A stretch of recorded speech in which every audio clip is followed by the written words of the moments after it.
Hello and welcome to another episode of PodcastDX, the show that brings you interviews with people just like you whose lives were forever changed by a medical diagnosis. I'm Lita. Ron is not with us today. And I'm Jean Marie. Collectively, we're the hosts of PodcastDX. We are honored to have the opportunity to talk once again with Agnes Nsofwa. Agnes is the founder and executive director of the Australian Sickle Cell Advocacy. You can recall that Agnes made a drastic career change when her youngest child was born with sickle cell anemia. She's helped to bring sickle cell awareness, the need for testing, treatment options, and research to the forefront in Australia and around the world. Thank you for taking the time to join us again, Agnes. Hi, Agnes. Hi, how are you? Thank you so much for having me. It's been a while, but I'm excited to be here. Thank you. It Thank has you. been a while, and COVID in between. My goodness. So how are you and your family? Well, we are okay. We are surviving. I'll tell you that this week again we are back in lockdown. Okay. So Melbourne sort of came back to normal for a while. We came out of lockdown. Life started getting okay. We started going back for work.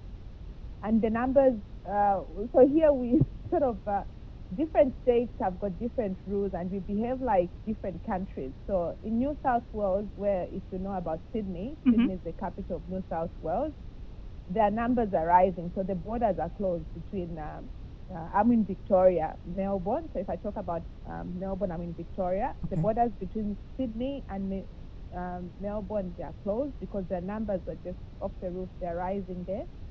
And this week, we started getting the numbers as well. I think we got 10 or so. So we're in lockdown for 5 days until next week, Wednesday, we're in lockdown. So it's just up and down. Okay. And every state, they've got their own rules. So it's just crazy, but we're getting there. Okay. Well, I guess I kind of understand that we kind of all let go of the whole thing where we were wearing masks and everything, and people were actually not wearing masks anymore. Not us. We're still wearing masks. But a lot of people were, yeah. And it was permitted by, legally it was permitted, and now it's back to wearing masks. And people, I think, are more cognizant of the fact that we still need to be extremely cautious. Same here. And I think it's just even a personal decision. If you just want to be safe, you just have to continue wearing a mask even if you're not directed to. So right. It's difficult, yeah. And Agnes, how have you maintained your friendships and family connections during the pandemic? Well, the Zoom, mostly we have Zoom. It's become the new norm, I tell you. It's become the new norm. We've had events, birthday parties, unfortunately funerals as well, over Zoom, and talking it's just been easy.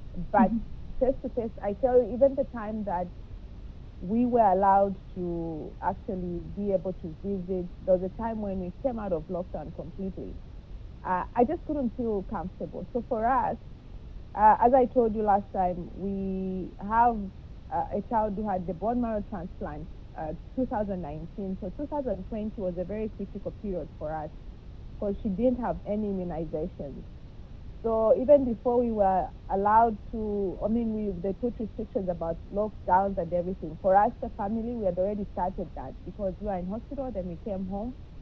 So even after that, I still feel it's too soon for me for our family to be around people when it's very uncertain. I treat everyone like they have COVID for us. Right. So it's just easy for us to just be ourselves. We've had visitors once in a while when they lifted the restrictions, but we've never had a lot of face-to-face friends coming or events during last year and this year.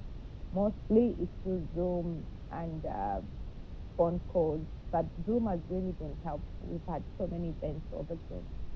I bet their stock went through the roof. Oh, okay.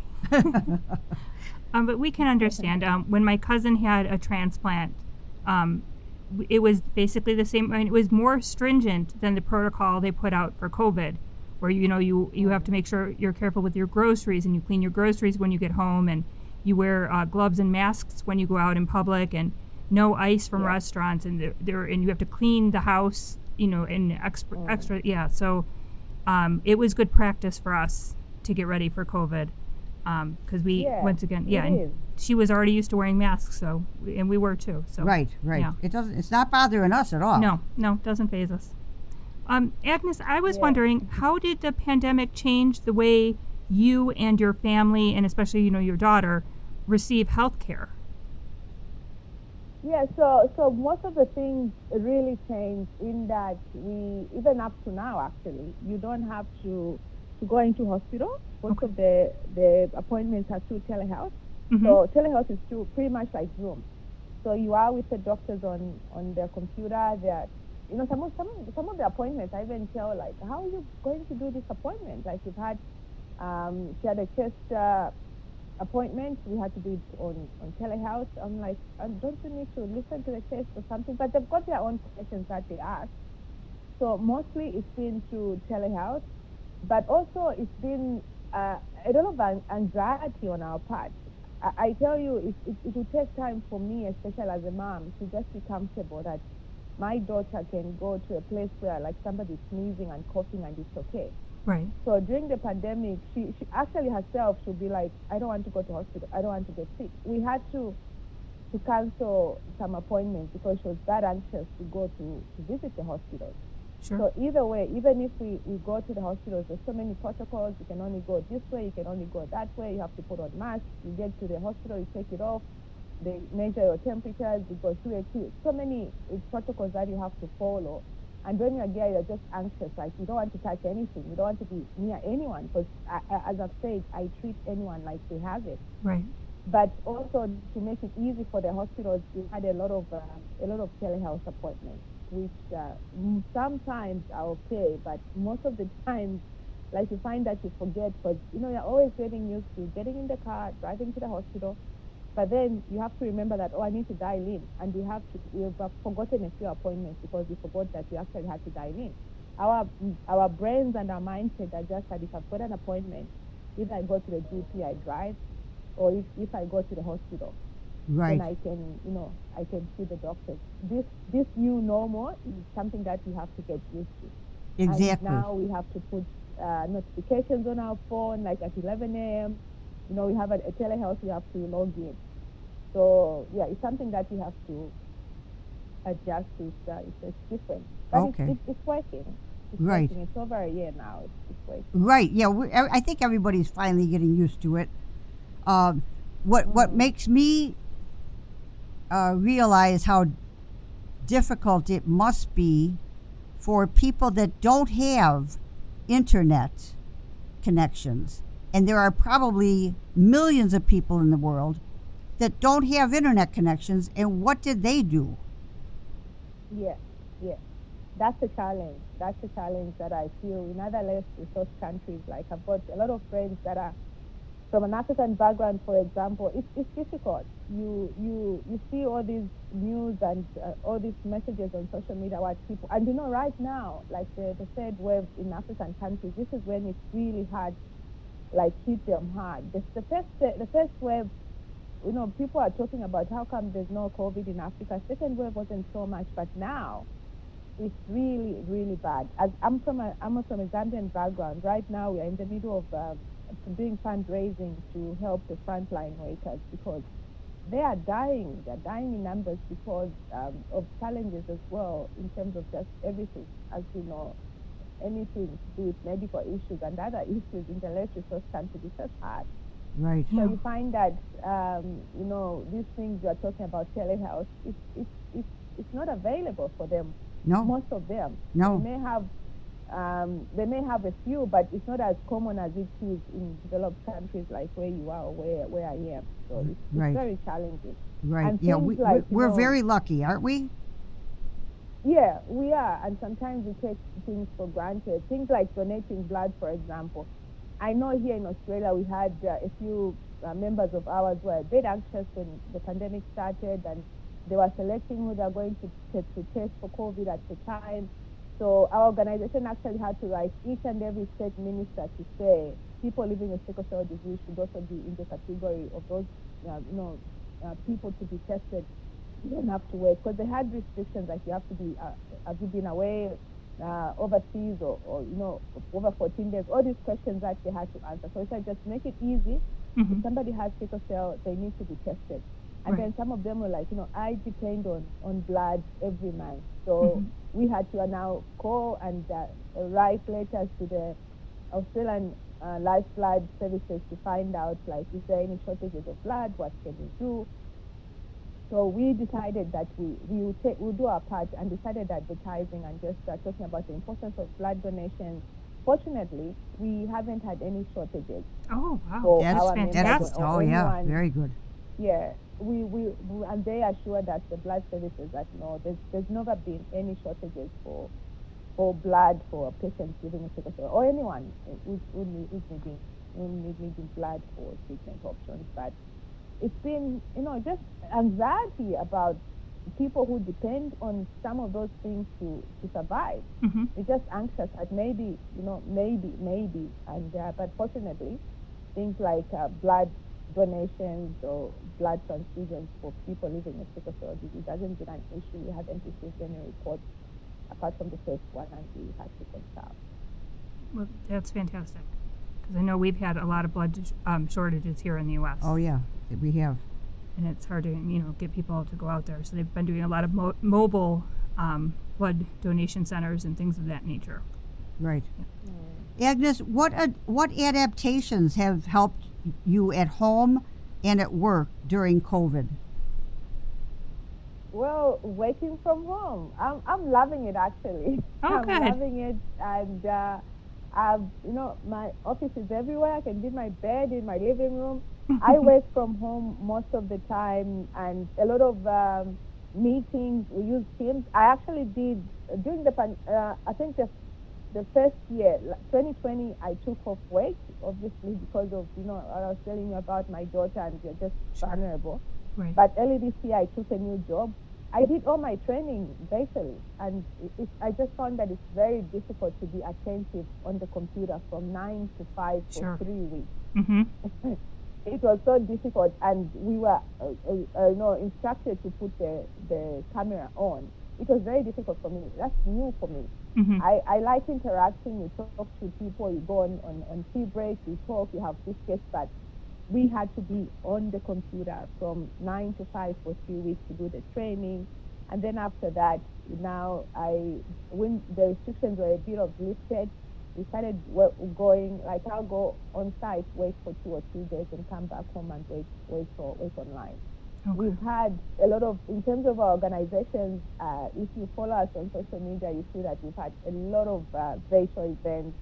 We actually, when we sort of, the restrictions were lifted, we advertised for a dinner. We're supposed to have a face-to-face dinner, and we are so excited that, finally the pandemic is gone. And then just a week before our event, that was on June 19th, we were in lockdown again for 5 days. So we had to cancel that, because it wasn't going to be possible. So we decided to bring entertainment. We had entertainment. Somebody was playing, drums, music in the other room, and we all met on social media. We've had a baby shower for one of our members. We've had birthdays. It's just, I've just seen that there's so many things that we can do that we thought we couldn't do because of these restrictions. Okay. And we've met people from all over the world because of That's exciting. Things like Zoom and other platforms. It's a new normal, and we are just getting used to it. Exactly. It is. It's going to be the new normal. Right. I know. Here in the U.S., a lot of employees did not want to go back to work. They're begging people to go back. Yeah, when it did everything did open up for a bit, they didn't want to go back. They said, they prefer to work at home. Not everybody can, though. I prefer to, if honestly, if you don't really require your presence to be in an office, if you're not like an essential worker where you have to be on site, right. I would every day of the day, every day of the week, I would prefer to be at home. I'm Right. actually more productive when I'm at home, I think. Yeah, and you don't have to commute, Right. so you're not wasting. We're you're helping to saving- save the environment. Right. Right. Yeah. Mm. A lot of benefits. Oh, You yeah. know? Looking for parking, anxiety, Oh, yeah. like Yeah. I hate looking for parking. You eliminate all things that just- stress. yeah. Right. Mm. Mm. Agnes, over the past year or so, what role has self-care taken in your daily routine? Wow, that's a very interesting question. It's come at the right time. So what I did, I honestly, during last year, I didn't take care of myself as I should be doing. And it's something that was at the back of my mind. I actually knew that I wasn't sleeping right. I wasn't eating right. I was just so busy, especially, so during the pandemic, what I came up with an idea through our organization. We contacted so many people who are impacted by sickle cell disease, and we had a webinar series of webinars from August to January, full on, almost like every fortnight. Okay. We had 12 sessions every fortnight where we just come and talk about sickle cell disease, different topics from different parts of the world. That was the first ever in the world where we brought different countries together and just come on our Australian Sickle Cell Advocacy page, and we just talk about different topics about sickle cell, brought different experts. And I was so busy because I pretty much planned that by myself, and it took so much, it took a toll on me. Right. And I realized, I knew that I'm not doing things right in terms of looking after myself. So just about 10 days ago, I took a deliberate move to actually look after me, and I'm calling it a 28-day episode of self-care. Okay. So I've taken this 28 days challenge to self-care, and I'm documenting this on social media, mostly on LinkedIn. Today is actually my day 11. I didn't document yesterday, but I've got a draft I'm going to post. Deliberately taking care of myself in terms of the way I eat, the way I sleep. There's so many things, like I've actually also been reading, like it's not just about eating and sleeping, but also emotions like mental health, spiritual, social, physical. So I'm running right now. I've got a Coda, my dog, my best friend. We just like run around the block. I've joined the gym. I do. Well, this week is off because obviously in 5 days lockdown. Right. But I'm doing Zumba. Oh, doing yeah. Zumba twice a week. Okay. Yeah, and then I'm running a lot. But also, it's just a matter of just sitting down. You're watching TV. That's just something that to relax, but drinking, eating, exercising, and just making sure that you spiritually, socially, all those aspects, different aspects of social that means self-care is taken care of. Fantastic. So that's what I've been doing for the past 11 days. I've got another 19 days to go because it's 28 days. And I'm hoping after the 28 days, I will come into a routine because it's very difficult to change habits, bad habits. I've got very bad habits where I rarely eat. I only eat like one good meal a day.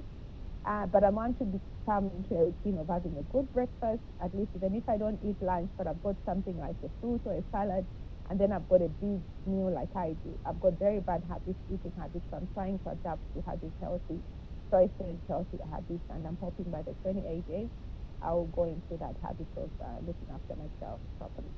Okay. Well, we're rooting for you. Yes, good advice for everyone. Yes, absolutely. Thank you. Let's connect on LinkedIn, then you can follow my journey for the next Yes, 9 we will. Yeah. Because I think it's something like we all have to do.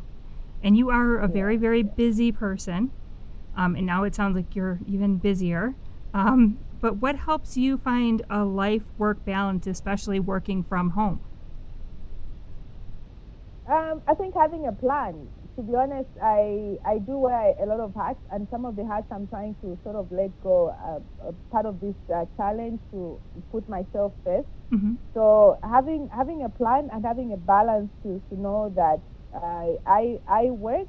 I've got a full-time job that I work. I'm supposed to work from 9 to 5 every day. So I dedicate the 5 days, 9 to 5 strictly. I'm working. If I've got free time. Obviously, with this routine that I want to get on, I need to eat, work, take time off, and not do so many things at the same time, which I did last year, and it burnt me out.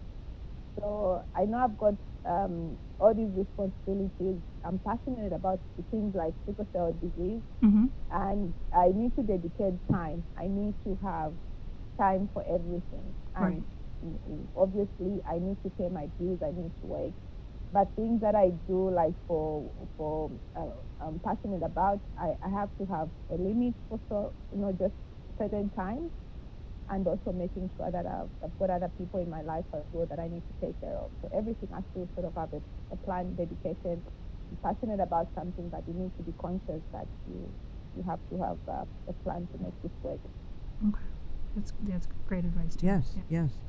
Agnes, what is next for Australian sickle cell advocacy? Well, we've got so many projects. So we have a 5-year strategic plan that we work on. But as of this year, we have lined up a few things, but I'm sure some of the things won't work. But because of the pandemic, obviously, we lined up, I think last year we organized the first ever sickle cell conference in Australia. We were supposed to do it face-to-face, but we had to cancel because of, obviously the times we are living in. So this year again, we are doing this with the Bloods meeting, which is the Australian Society of Hematology and New Zealand. And we decided that, look, I think they're still going to go ahead. I keep following their website, so that they're still going to go ahead face-to-face. We decided to change ours to virtual events. Okay. So on the 17th and 18th of September, we are having the first ever sickle cell conference in Australia. That's something we put off last year. So we put it virtually because we've seen just how successful virtual events are happening. So we are having this on the Hoover Hub. This is where we're having the conference. And we have a few other things that we've planned face-to-face, but I guess we need to change. But also, late this month or mid next month, we're having another virtual men's conference. Okay. I have seen that men tend to shy away to talk about health. Right. So we have put a deliberate move. We have a few men who put their hand up to say, look, I'm ready to talk. So we are going to have a virtual conference for men only at a health forum. The conference is definitely happening. We have a few other events that were supposed to be fundraising events and face-to-face events, which I doubt if they're going to go ahead. You have to find another way of doing this. And we have other things in terms of policy. We've applied for newborn screening. In Australia, we need to lobby for that. It's a 6-step process. We've gone through the first step, and then now we need to start lobbying and just getting in touch with policymakers to see this through. So there's a lot of other projects that we're working on, but we have a strategic plan to help us. So good things are happening, and we're hoping to meet some of our objectives despite the current climate. Amazing. Yeah, and if anyone can do it, I believe you can do it. Yeah, definitely. Well, on to the tips, hints, and tricks lightning round segment of the show. She's trying to make it more fun and exciting. Okay, so it's like a game show. Sort of, yeah. 10-question lightning round, Agnes. Are you ready? I'm ready. Okay. Why is a positive attitude important to you? I guess, you know what, I didn't even plan for these questions. I was just like, I'll just have to go for it. It's okay. I just have to go for it. So yes. Why is it positive attitude important to me? I think, again, it comes back to the mental health. If you're just positive about everything in life, I think it just works out for you. If the benefits, it can be bad news. And this is for me, honestly. Because of the challenges that we have with sickle cell advocacy here in Australia, every time that I ask for something from the policymakers, I prepare myself how I'm going to get the bad news. It's strange. This is what I tell people, that I prepare myself. When I open the email, I'm just like, it's bad news. And I'm like, it's okay. That's not the end of the world. If it's good news, then I'm happy. So every time, no matter what news I get, I always see the good sense out of it. If it's bad news, I'm going to try again. If it's good news, good. But if it's bad news, it shouldn't drive me harder to work harder next time. So Okay. it's just good for your mental health to be prepared. Have a positive mindset all the time. Great answer. 10 points. Okay. Okay. How do you keep that positive attitude during COVID?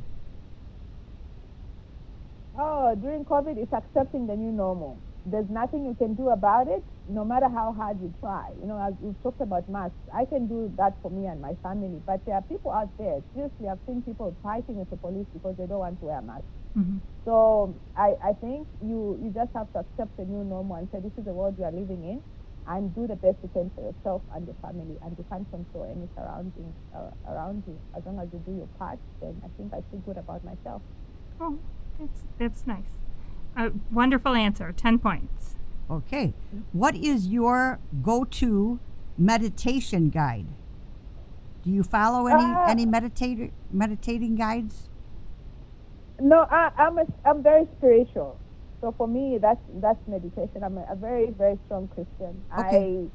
Everything that I do, no matter how hard it is, no matter how worse the news would be, like losing my dad, losing my best friend, all those things in life, no matter the worst news that I've ever received or seen in this world, the moment I just have that special one-on-one, I can actually feel God around me. This is even when our daughter was sick. Like, I could actually feel him in our room when our daughter was sick for the 40 days. And even the doctors and the nurses would tell us that there's just something about this room. We played gospel music almost 24/7. We'd wake up at 8, I think the rounds were about 8, until maybe about 10, 11 p.m. when we go to sleep. Every time we are playing gospel music. Before we went into the treatment itself, before we were admitted, I slept for 10 minutes outside the ward. They sent us back 3 times because the room wasn't ready. Mm-hmm. So the third time they told us to wait next door to the waiting room today, because it's only an 8-bed ward, for bone marrow transplant at the children's hospital. So we were waiting for this room to be ready. They sent us the second time, third time. They said, why don't you wait in the waiting room because your room is being cleaned. I slept for 10 minutes, and I dreamt God telling me exactly how our treatment was going to be. And I woke up and I told my husband, this is what I dreamt. God was telling me that, these are the kids who've had transplants. Your daughter is here. She'll be fine. I'm very, very spiritual. And anything that happens, no matter how bad it is, I always speak to God, and I can feel him. I can definitely feel him. So for me, nothing will beat that. That's wonderful. Yeah, and spirituality is definitely part of the whole, the whole wellness, person, the right. wellness thing. Right. Yeah, absolutely. Yeah. All right, another 10 points. Do you have any tricks for dealing with stress? I take time off and listen to music.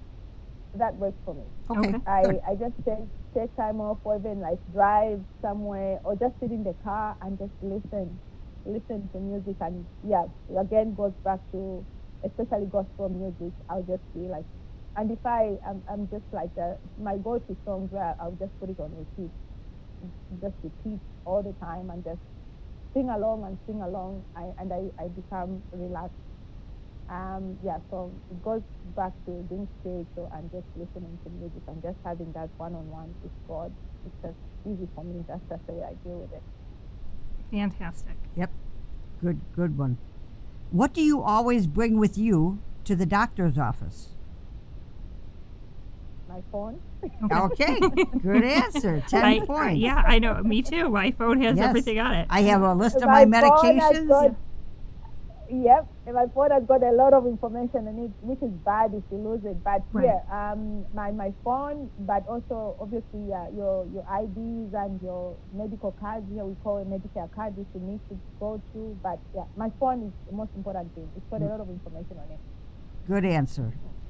What do you use as a distraction during long waits in the doctor's office? My phone. Yep, me too. I would just scroll down or read the news. There's nothing much to do. And The funny thing for me, and when I talk about doctors, it's always my daughters. Right. Well, yeah, maybe I've been to the GP. Let me not lie. I've been to the GP a few times, where if I'm not on my phone, then I'm watching TVs around the GP. My GP where I go, they've got a TV on the wall, and I will just watching even a movie or something. But mostly, yeah, I'll just sit there and scroll up and down on my phone. Okay, great answer. Good answer. What do you do to help your daughter work through her pain flares? When she does, well, she actually even now a few episodes. We know the routine, like especially when she had sickle cell disease, because sickle cell has to do with the clogging of the red blood cells in the vessels. So the more you drink water, the more you sort of clear the path. So the first routine was, take water first. Okay. How much have you drank? Mm-hmm. And then we take Panadol, and then that's when we paracetamol. I don't know how you call it in the US. Yeah, and then other options, but mostly we take water first. Then we'll talk about maybe apply things like oils or big rub on or something on the skin or the area that's hurting or paining, and then we talk about any pharmacological interventions. But I would prefer to try other options, with like use the rubbing, the massage. Then you go to things like paracetamol and other medications to take. Okay. Great. Yeah, that's good to know. Yeah. Okay, give us 3 of your favorite recreational pursuits. Oh, three. I can't think of any at the moment. I'm going to say singing. Singing. Singing is running. Especially with your dog. Singing and running. So give us one more. Singing, running, and what else do I like? Seriously, writing. I like a lot of writing.